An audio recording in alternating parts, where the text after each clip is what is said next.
Welcome to Fireside Giants. My name is Alex with my co-host here, Anthony Rivardo. And today we want to take a look at three different factors and variables the Giants really need to do better on, or they need to get lucky with.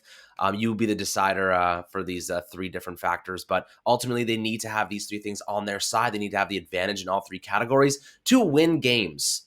For the second half of the season after the bye week. Now, we have a pretty interesting schedule coming up with the Chargers, the Buccaneers, obviously the Eagles twice, where the Giants do, struggle to play the Philadelphia Eagles at times. But we think these three factors could have a big, kind of play a big part in the team turning a new corner and hopefully winning some games to close out the year, Anthony. Before we discuss them, though, how are you doing today, my friend?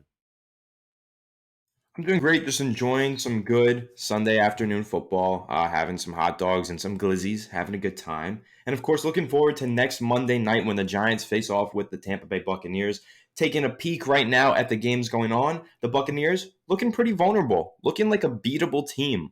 The Washington football team is in there with them. They're putting up a good fight. Maybe the Giants can do the same next Monday night and hopefully turn their season around. We know that the Giants are technically in the hunt. They're in the playoff race right now at 3-6, doing a lot better than they were at the beginning of the year. So hopefully going forward after this bye week, we can make the adjustments that we need to make during this bye week and go ahead in the second half of the season, pick up some clutch victories, maybe one against the Tampa Bay Buccaneers to turn the season around, go forward and make a final playoff push. That's always the hope. That's the dream. Not saying that's the likelihood, but that's what we're hoping for. So for now, just focusing on this bye week and hoping that the Giants are making the proper adjustments necessary to set themselves up for success in the second half of the season.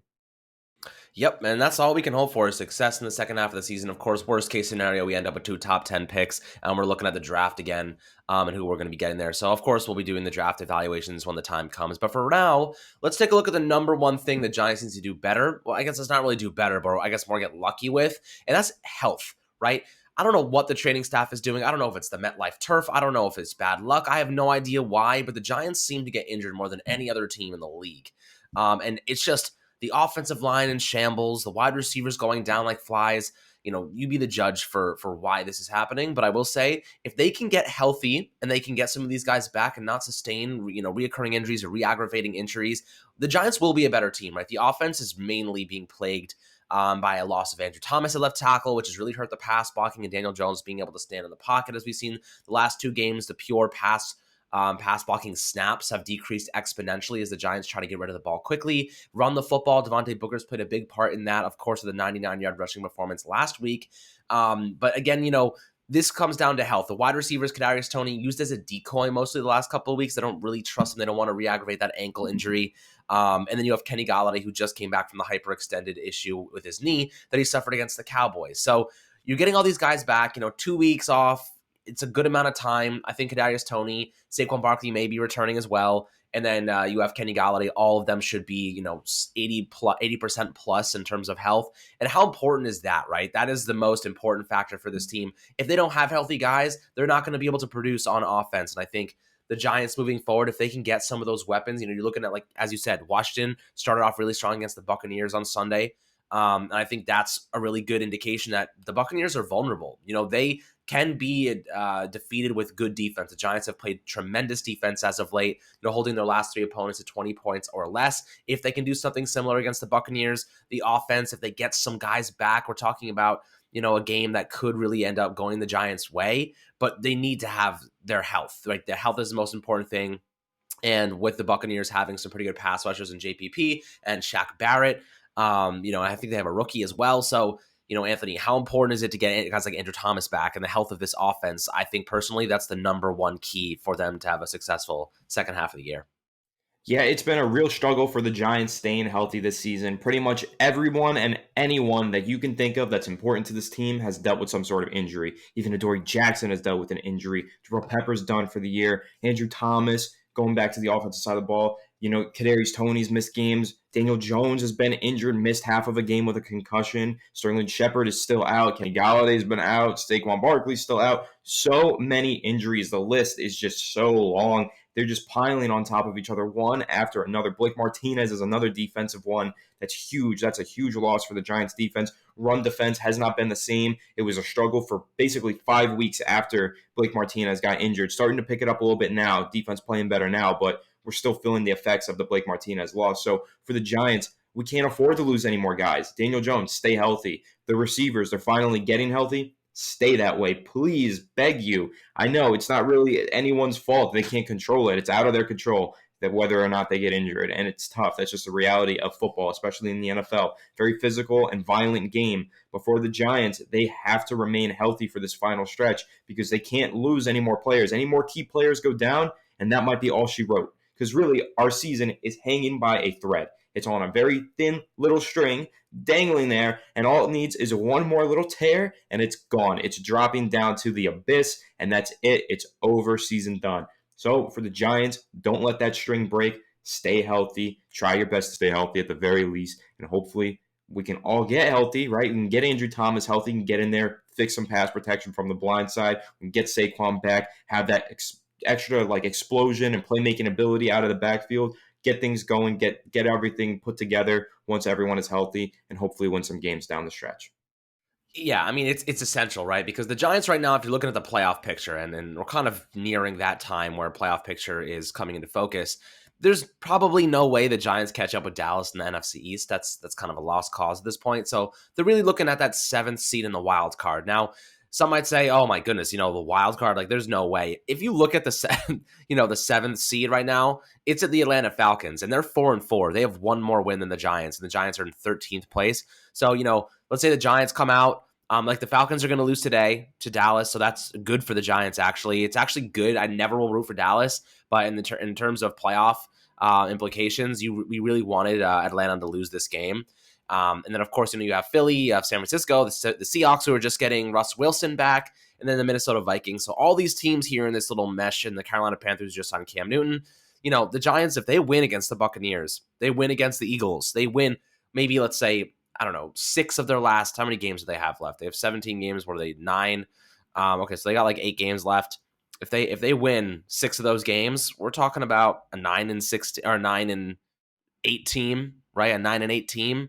That's enough to make the wild card this year. I think that would be enough. So, but it all starts with being healthy and getting some of those guys out there. Now, the second key comes down to when your guys are healthy, can they freaking execute? The Giants have had serious execution problems this season, even from the head coaching perspective, from a coaching perspective and strategy and scheme. There's been a lot of unnecessary penalties on special teams. The timeout issues with the headset. That's kind of inexcusable. No other coach went through those issues. It seemed to just be Joe Judge. So there are things that hopefully will be fixed moving forward. But the players need to go back to their fundamentals and play strong football. The problem is with all the injuries, you have guys that have never played spots, like Matt Skura playing left guard, or Billy Price, moving over to the Giants and not really ever being a good player to begin with. Then you have Matt Pert, who's in his second year, and he's had his fair share of issues in the pass blocking game. Nate Solder, who's been a terrible offensive lineman all season long. We're relying on players who really just aren't that good fundamentally. So when you get guys like Andrew Thomas back, we know fundamentally he's sound.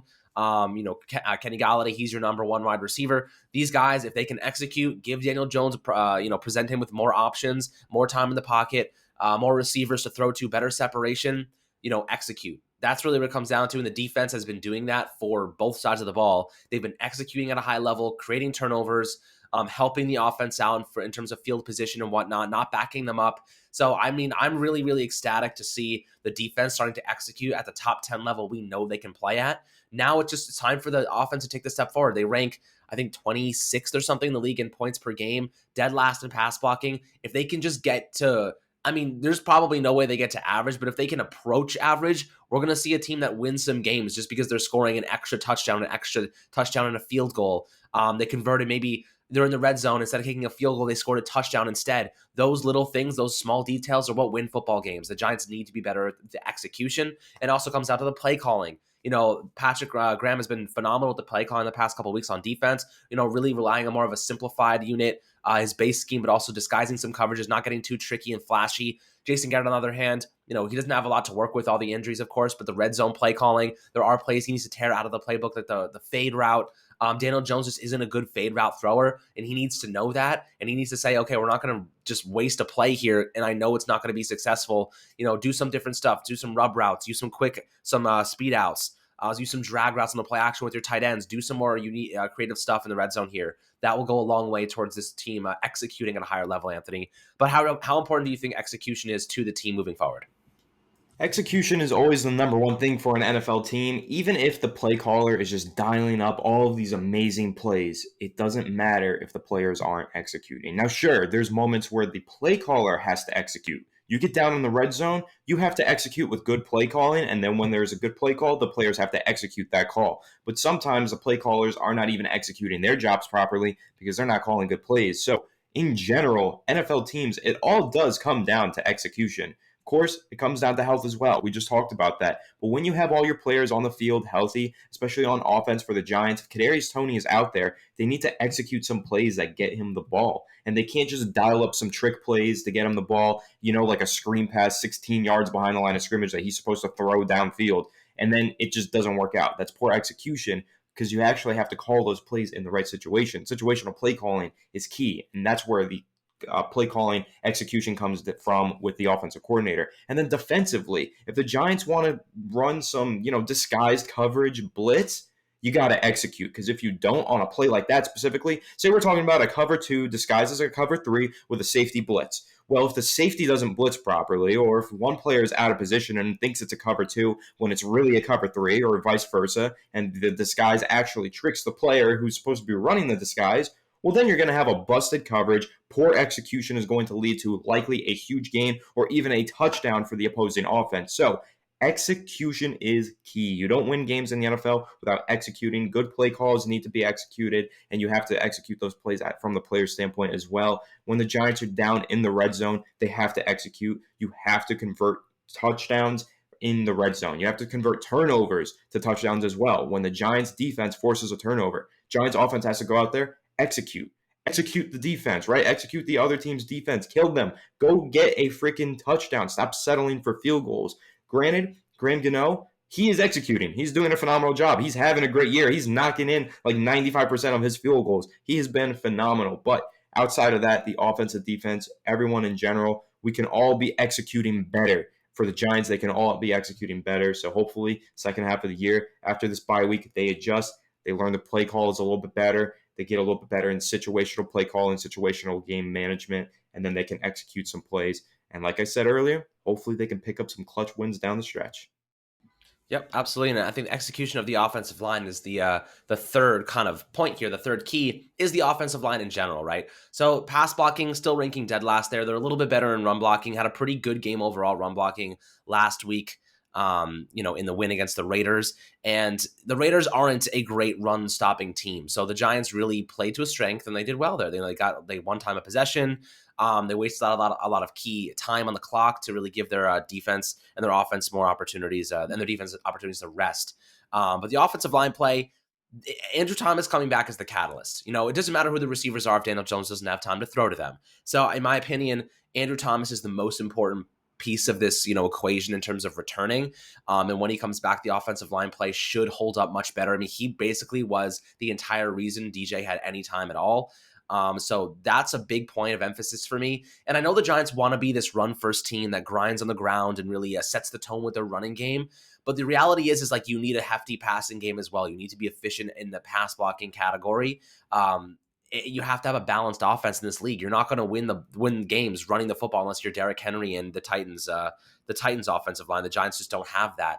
And you're looking at, Saquon Barkley coming back. I hope that they still involve Devontae Booker in the running game because Devontae Booker is better for Jason Garrett's scheme, in my opinion. He's a downhill runner. He's powerful. His second efforts, he's better at picking holes. I think that they should use Saquon Barkley and Devontae Booker at the same time, kind of like how the Colts use Nyheim Hines and Jonathan Taylor. I think that they should kind of use them in tandem. You use Saquon, split him out wide as a receiver, get him active in the receiving game, force, teams to really allocate a lot of attention to him, get him in the backfield as more of this glorified scat back who's active and moving and really causing a lot of ruckus in the secondaries and confusing teams. The Colts have had a ton of success lately having both Jonathan Taylor and Nyheim Hines on the field at the same time. And I think that would be a really good thing to do. The thing is you got to start mitigating fatigue and injury for Saquon at this point because he gets injured so much. You can't make him your bell cow back because you're basically like, when is he going down? When is he going to get injured? I know it's like it's kind of like annoying to say because like the NFL is like, oh, a guy could get injured at any time, but Saquon Barkley's been injured every single season. You have to start playing him in a way that like you kind of try to mitigate snaps and reps at a certain point because otherwise he's just not going to be there and he's not going to make an impact. And his most electrifying play this year was a freaking what was a touchdown pass. Against the Saints on that 50-yard touchdown pass when he was split all the way wide near the boundary. That was his most effective play this year. That was his biggest moment of the season. And it was as a receiver split out wide, Anthony. So I think that they should be using him more in that way and stop using him as his power rusher, which he clearly isn't. And, maybe using both Booker and Saquon at the same time, really in tandem, because I think it could be beneficial. Yeah, the thing with Saquon is obviously health has always been an issue for him, but there's always been factors that are outside of his control. Obviously, health is outside of his control, but there's been other factors as well. Really poor offensive line play and also poor play calling that he's had to deal with. And that kind of relates to what you were saying, Alex, with Devontae Booker being more of a scheme fit in the rushing game. Saquon Barkley is the better scheme fit in the receiving game because he is such a talented receiver out of the backfield. However, when you go and you look at the plays that he is successful on, it's more outside zone, but the Giants run a lot of inside zone. They run a lot of power gap, pulling guards, and trap run plays. That's not really Saquon's, get playing style. Playing style for Saquon is kind of go outside the tackles, wide zone, right? The Shanahan kind of offenses. I mean, if Saquon Barkley were to ever leave the Giants and go to another team that runs that outside zone, that wide zone, Shanahan-esque offense, he's going to have like 2,000 yards in a season. Like he's going to go crazy. He's going to snap all over the place and probably lead the league in rushing because he is that talented. He's a phenomenal tackle breaker. His contact balance is elite. All that stuff that makes a running back great is there for him. He just needs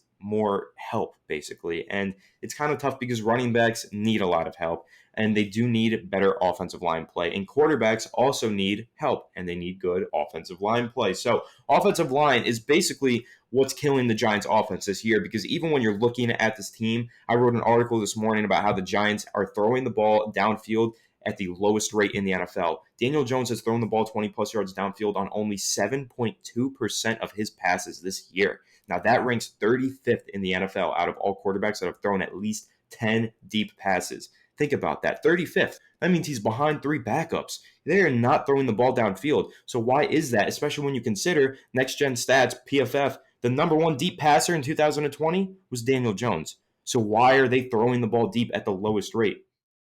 There's a couple reasons why, okay? Number one, Jason Garrett is just not that aggressive of a play caller. He's not aggressive at all. He's very conservative. He doesn't dial up a lot of deep shots. But there's also a reason why he's not dialing up a lot of deep shots, and it's offensive line play. The Giants' offense is terrified to go downfield because they are too scared to drop Daniel Jones back into a pocket and expect him to have enough time in the pocket to survey the field.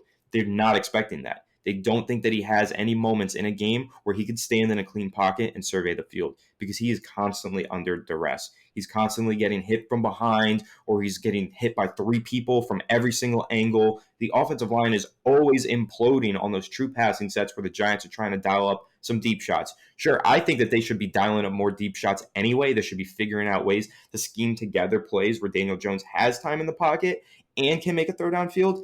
However, on those plays where they're not scheming it up for him to get out of the pocket, if Daniel Jones is just standing in the pocket, he does not have a lot of time. He is always under duress, and that's really been killer for the Giants offense this year. It's held them back with their explosive plays and everything. So for Daniel Jones and the Giants offense, they need better offensive line play. Saquon Barkley, Devontae Booker. Devontae Booker's gotten some good run blocking out of the offensive line the past 2 weeks. He had a 99-yard rushing performance last week. The offensive line has been pretty decent as run blocking goes, but for pass protection, it's still been a mess. It's been a mess all year, and it doesn't look like it's going to change anytime soon. So hopefully, circle back to number one, Andrew Thomas can get healthy. Circle into number two, execute some good pass blocking, and that will, number three, fix the offensive line play. Maybe this all just comes down to Andrew Thomas.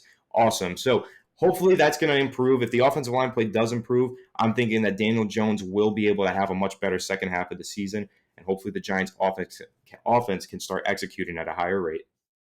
Yep. That's what we hope, guys. But this team finds ways to lose. That's what bad teams do, but good teams find ways to win. So let's see if they can execute and find ways to win against some of these better teams. Because the Giants, while the winning percentage of their opponents the rest of the year is not great, they do have to play the Buccaneers. They do have to play Dallas again. They do have to play the Chargers.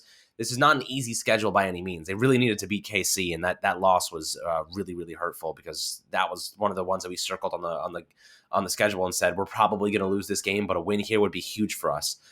They would be on a 3-game winning streak right now if they would have beat them. So ultimately, execution. Ocean Ximon is jumping offside, gives an opportunity to Quincy Roche to come in, strip sack against the Raiders to win the game. That's what happens, man. Better execution from different players. So hopefully we'll see some more from those young rookies at outside linebacker, my friends. But hopefully you guys had a fantastic weekend as always. We're here Sunday, no Giants football today, but next Monday we got the Giants and Buccaneers coming up. We'll be reviewing that as the week goes on. So hope you had a fantastic time listening to this episode and taking a look at some keys for winning the rest of the way. Make sure to subscribe below on Apple, Spotify, and YouTube as always, my friends. And we'll catch you guys on the next Fireside Giants video.